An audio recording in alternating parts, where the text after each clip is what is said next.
two others, set off from North America flying east.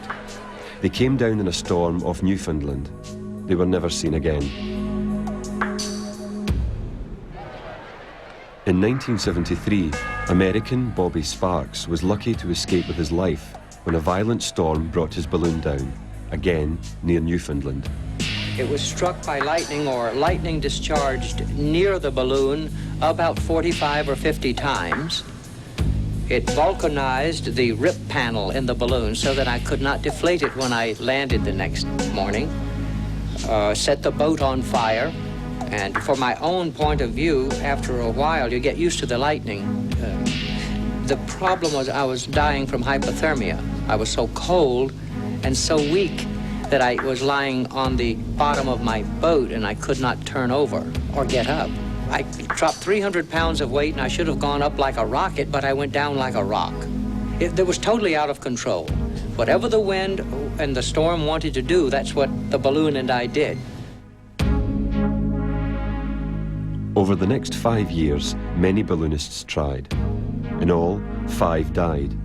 In 1977, Americans Ben Abruzzo and Maxie Anderson made their attempt, but were swept up to Iceland.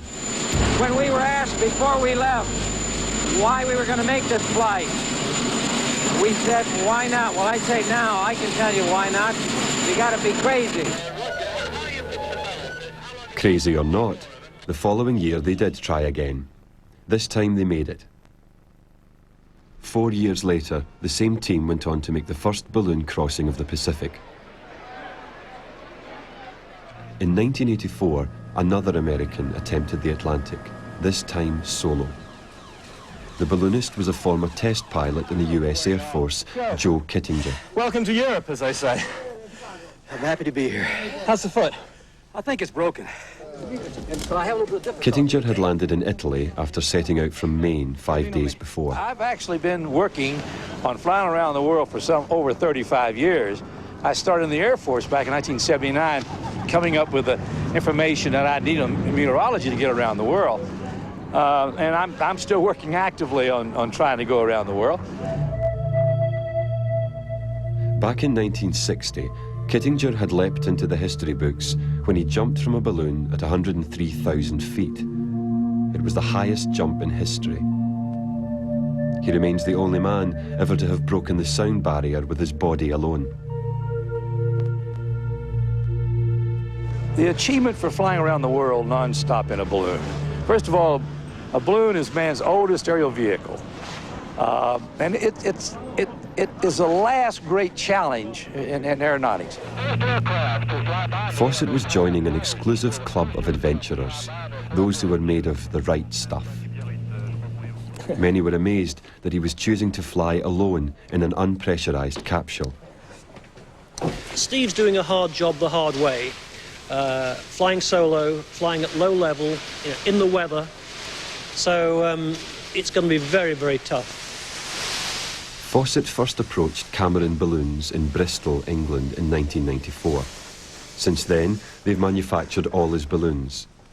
Every time he flies, he orders a new one, but each time he sticks with the same trusted fiberglass capsule. I have pretty good height here. Of course, I can't stand up in it with this lid closed. And I'll, just for warmth purposes, I'll usually have this closed. Preparing his equipment was one thing. Preparing himself was quite another. Ballooning isn't a physical sport, so it's not a matter of physical training so much as it is acclimatization to the altitude. I acclimatized before a flight and probably got well acclimatized to about 12,000 foot elevation.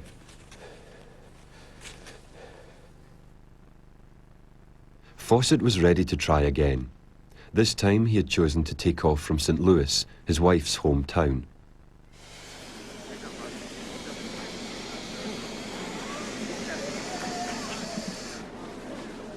It was tremendously exciting. I didn't feel it was saying goodbye at all, since we do keep in touch through the computer and faxes and email.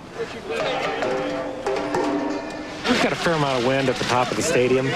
Looks like maybe 10 knots of wind, but that's really close to our limits. We'd forecast substantially less, so we're going to hold out a half hour to an hour and a half to see whether we can get winds more like 5 knots. Make a prettier lunch. British entrepreneur Richard Branson flew in to see Fossett take off. With balloon designer and builder Per Lindstrand, he had nearly been killed just 3 days before during his own global attempt. With Lindstrand, Branson had flown the Atlantic in 1987 and then the Pacific in 1991 in gigantic hot air balloons.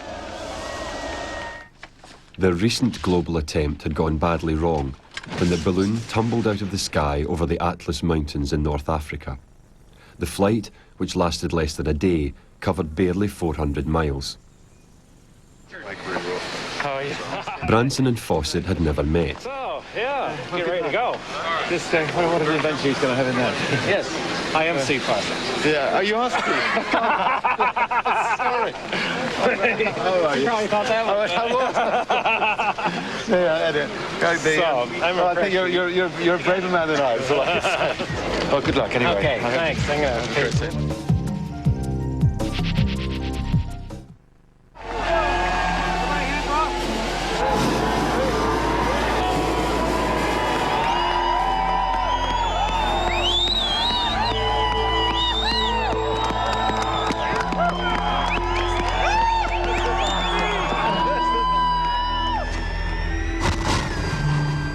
Fossett made it through the first night, but one of his heaters had failed and he was cold.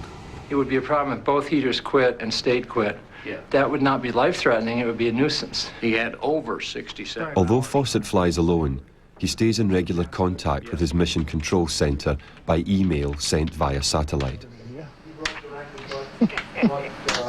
You're up there alone. There's no voices, and you're flying, and pretty soon these communications that you're having almost have a voice of their own, and you can almost imagine the sound of the voice of the person who's sending you the message. They become very real, very animated messages. Fossett's secret weapon was the world's first balloon autopilot. It was a computer program designed to let Fossett catch some sleep.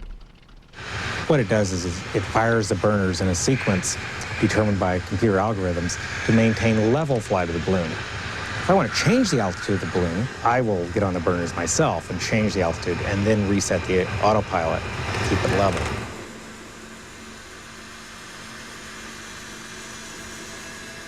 Three days into his flight, Fossett had crossed the Atlantic. This is 90 degrees west, and over here, right about here is 0. That's a quarter of the way. So Steve's in here somewhere, so he almost can't avoid the first quarter. The balloon was now being carried by winds that were heading directly towards Libya. But Libya had refused the balloon permission to overfly. Fossett had little choice. He had to drop down into slow winds to avoid entering their airspace. He was burning precious fuel and reducing his chances of making it around the world. Then, out of the blue, the Libyans changed their mind. We'd just about given up hope on getting permission from Libya, but now permission has been granted and I'm flying fast. Fossett climbed into high-speed upper winds, the so-called jet streams. I've just entered Libyan airspace. I'm in the jet stream, traveling between 105 and 111 knots. So it's not going to take long to cross over this southern tip of Libya. About 1 hour, I think. Fossett got through Libya unscathed. He was now veering northeast towards Iran.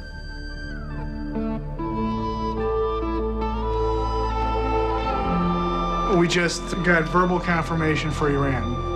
So we got, I mean, that's really good news. Yeah.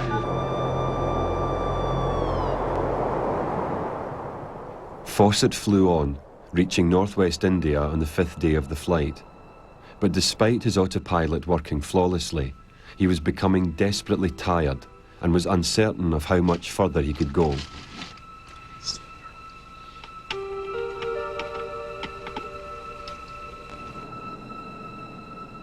To add to his worries, thunderstorms now lay ahead. You don't play with thunderstorms. A balloon is a very, very fragile piece of equipment compared to a thunderstorm. You land. But Fossett was determined to break the duration record for a balloon. This would mean flying right through the thunderstorms. Message from Steve. First line of thunderstorms didn't kill me. 1,000 feet or 700 above ground level. He wouldn't have been able to see the thunderstorms. He probably didn't have much visibility at all. But he sat there and we ticked off the hours. 10, 9, 8, 7, 6, 5, 4, 3, 2, 1, now. Yeah. Fossett now prepared to land. Great job.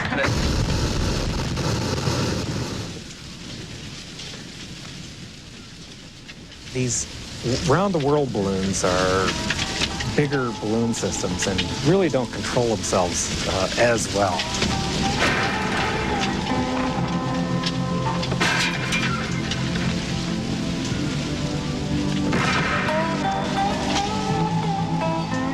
Despite his best efforts, the flight wasn't over yet.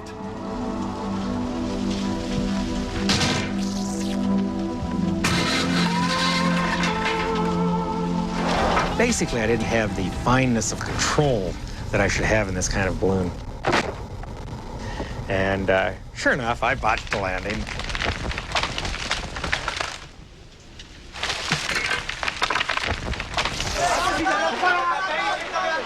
Fossett had flown halfway around the Earth, travelling further and keeping a balloon in the air for longer than anyone in history. Great job, guys. This year, the advantage in the trajectory across the Atlantic was better the earlier you left. The team just started getting ready, and they were ready an hour earlier than we might have expected. The earlier departure was better, so we took it.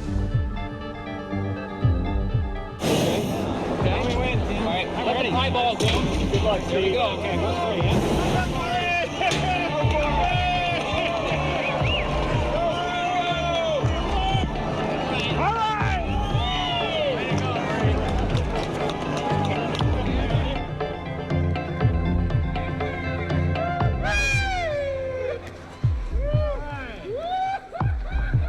Steve knows how to work the orange.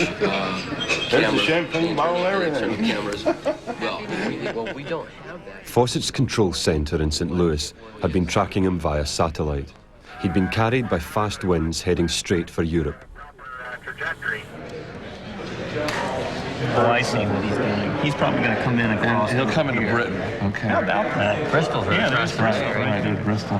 He's doing well and he's clicking. I had to dispatch 2 tanks last night in order to fly over this storm. Fossett hit major storm fronts, but survived. He crossed the Atlantic in just 2 days. He's doing 100 miles an hour. I would not be surprised to see him possibly down in Munich. Southern Germany, Austria, in this area right here. At his present altitude, the fastest winds would now carry Fossett south, heading straight towards Libya again. Once more, Libya was tardy in granting overflight permission. This is the critical point. I'm hopeful that they will grant permission. But there was no word from Libya. Once again, Fossett's mission control tried to steer the balloon away by dropping down into slower winds. At first light, or in its vicinity at first light. But according to this, The track was now heading straight for Russian airspace. They'd missed the fast southerly winds. Cold and demoralised, Fossett now accepted that a landing in Russia was unavoidable.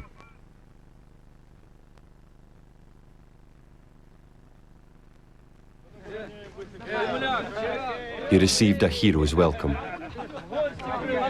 He'd flown 5,803 miles, completing the second longest balloon flight in history. Only his own record, set 10 months earlier, had gone further.